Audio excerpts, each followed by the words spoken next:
busy ang araw na to kasi dalawang mass ang aming aatenan. Dito sa Calgary, meron din namang simbang gabi kami. Ito yung in-order natin. Oh. Yan.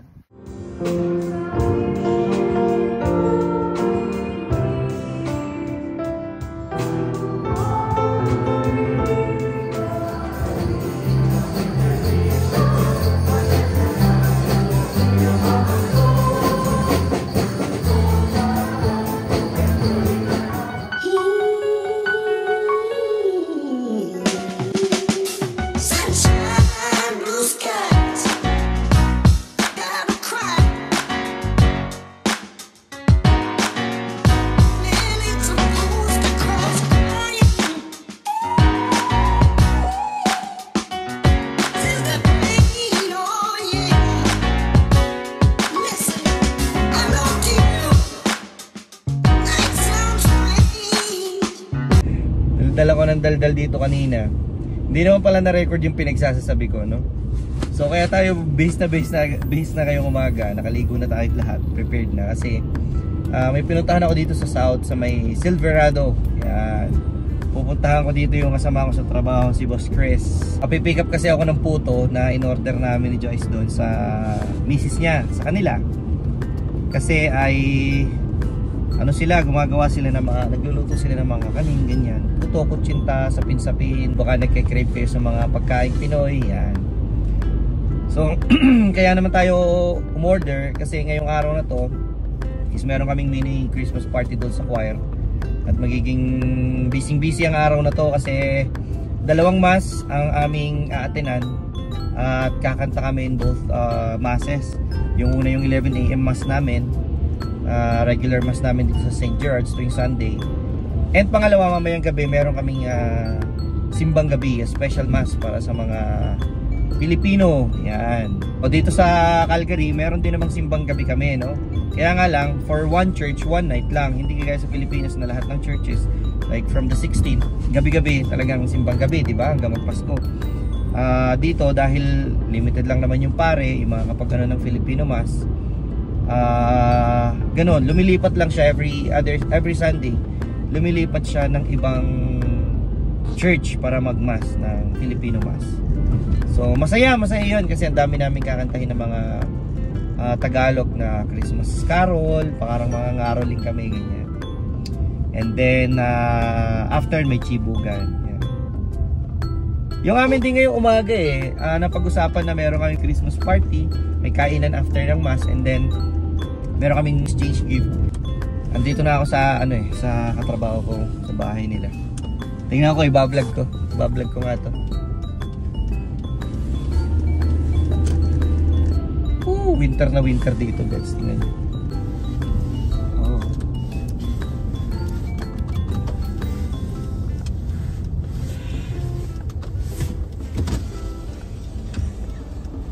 Doon na lang. Yun yung katrabaho ko lumagpas. Dito na ako. Dito yung bahay nila. Ang gaganda ng bahay, oh. Ang mayaman. Pero grabe ang snow dito. Walang ng daan, oh. Umpisa pa lang ng ng winter yan. Ganyan nakakapal ang snow.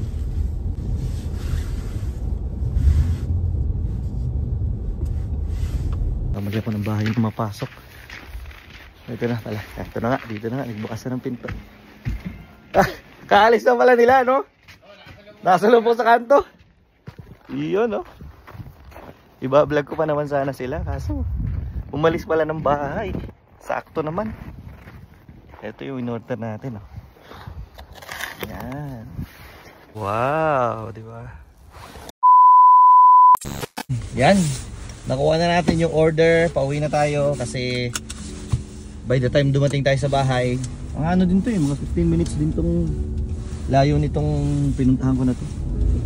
Pagdating natin sa bahay, ready na si Jeron kasi nga by 10:15 paalis na rin kami ulit ni Jeron para sa call time namin sa church.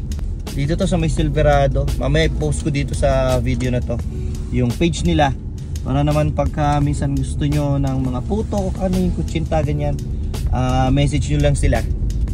At ano, pag marami, nagde-deliver din yan si Boss Chris. Tuwan-tuwa ako dito sa performance ng ano kami ni Joyce. Dito sa performance ng aming gulong. Kasi talagang makapit siya. Hindi kami kumakayod kahit makapal yung snow. So talagang dito, pag lalo na dito sa Calgary, maganda talagang mag-invest sa magandang winter tires. Kasi wala eh, para sa safety mo din yan eh.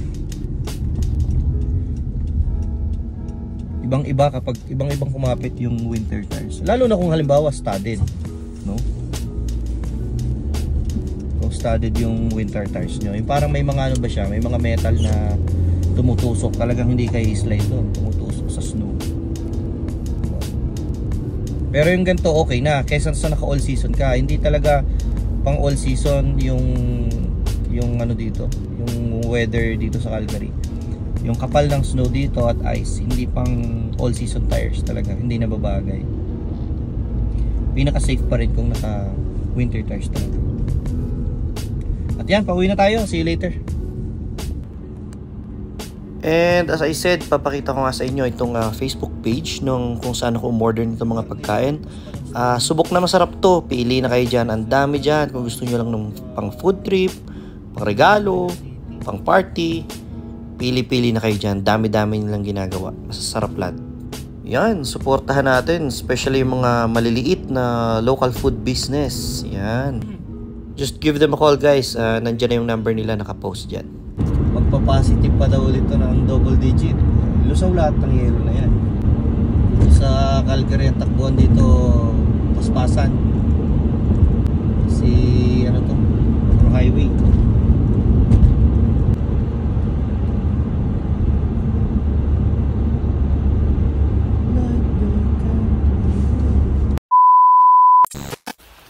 Punta na kami sa aming mass. First mass. May second mass pa mamaya. Sama na daw sila kasi maaga na rin naman sila nakaprepare. So 10:15 na. Start na ng call time namin para sa practice. Okay? Ayan, kita-kits na lang doon. Bye-bye.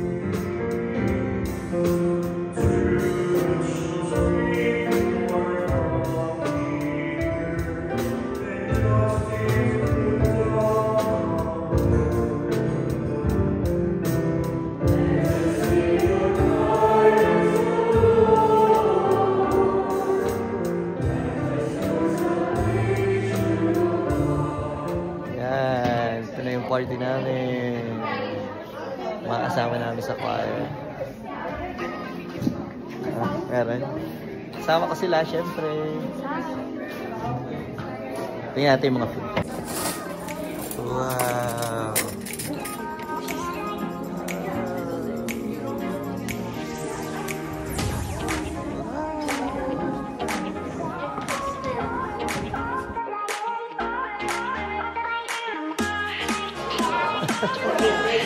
Oh, it's another rapper.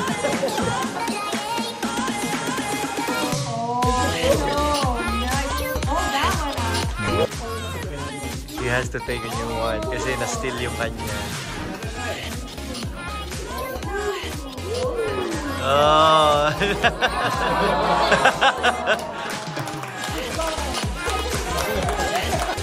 Oh, there's more.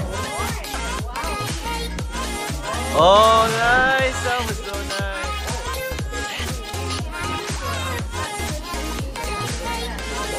That's nice. Wake your senses, mind, body, and soul. Yes. Yes, very good. Yay! But don't get too attached to that.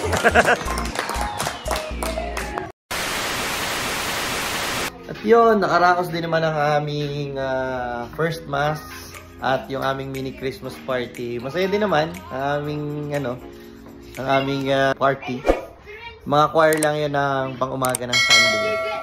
Nag-exchange gift, nagkainan, dami pagkain, dami rin pagkain. At ngayon, basically, naghihintay lang kami ng oras kasi call time namin naman para sa practice namin sa hapon is 4 o'clock. At practice naman ng pang simbang gabi. Paalis na naman kami. For the second time. For the second time, mabalik na ulit kami ng church. This time, yung call time naman namin for simbang gabi practice. After 2 hours, guys. Ayan, sana makapag-video kami ng ng mga Christmas carol namin mamaya. Yan. Yeah.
Kaming namit dito na mga nanonood sa atin.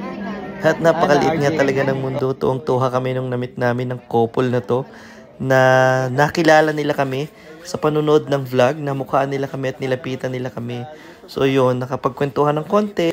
At nalaman nga pala namin na galing pa pala sila ng US having J1 visa. Shoutout sa inyo, Ana at saka RJ. Grabe guys. Sobrang busy na naging araw na to at sobrang tagal namin wala sa bahay. Sobrang dami nangyari ngayong araw na to. Nakauwi kami ay alas 9 na ng gabi. Galing sa simbang gabi. At nag-start kami pumunta sa simbahan. Sabi ko kanina, di ba, yung call time, alas 4. Isipin nyo, inabot kami ng alas 9. Pero ang saya. Ang daming tao, ang daming Pilipino. Grabe, parang nasa Pilipinas ka lang. At ang dami naming namit doon. At namit pa namin yung meron pa kaming namit na mga subscribers doon. Yan. Hello sa inyo. Shoutout sa inyo. Late na ako sa trabaho nito. Anong oras na? 10:37. Hindi ko nakakayanin. Mahirap pag yung busy. Tapos diretsong trabaho. Grabe. Pero di bale, masarap naman din yung experience ngayong araw na to. At excited rin akong pumasok ngayon kasi ngayong araw magsisimula yung aming ulit mas pinaiksing shift. Kasi mag-start na ulit kami ng 8 hour lang mismo with paid breaks. Paid lunch break kami, and instead of 7:30 AM kami uuwi, 7 na lang kami uuwi ngayon. So mas pinaaga na. Maaga na kami makakauwi. Saktong-sakto kasi bukas ang shift ni Mami, maaga daw siya pinapapasok ng 8 AM. So saktong-sakto, 7:30 na sa bahay na ako. So ito na rin yung kotse na magagamit niya. Gustong-gusto kasi namin na itong kotse ang nagagamit namin. At yung malaki, usually pinang-ano lang namin. Minsan na lang namin siya magamit kapag yung mga pasyal namin, malalayo pupuntahan. Kasi dito sa kotse nakakatipid talaga kami. Isipin nyo yung pupunta ka sa work tapos ikaw lang naman ang sakay, wala ka namang kasama, di ba? Parang mas magastos yung SUV kasi syempre mas malaki yun. Mas mataas yung gas consumption nun kung ikukumpara mo dito sa ano, sa kotse. Kaya gusto namin to ngayon. Pagkatapos na yun nga, naka winter tires na siya, mas stable na siya ngayon sa snow, kaya nakaka-enjoy gamitin, tipid pa. Chinek namin ni kuya yung community ice skating ring dito. Oh, tira mo, nag-slide ka na dyan. Madulas, pero hindi pa naman pwede. Bako-bako pa. Kasi kapag kapag talagang pwede na, yun, sobrang kinis nito dapat. Kahit yun dito sa mismong loob sa pinag-aanohan ng hockey. Sarado pa siya Tapos ayan pa hindi pa smooth yung ibabaw.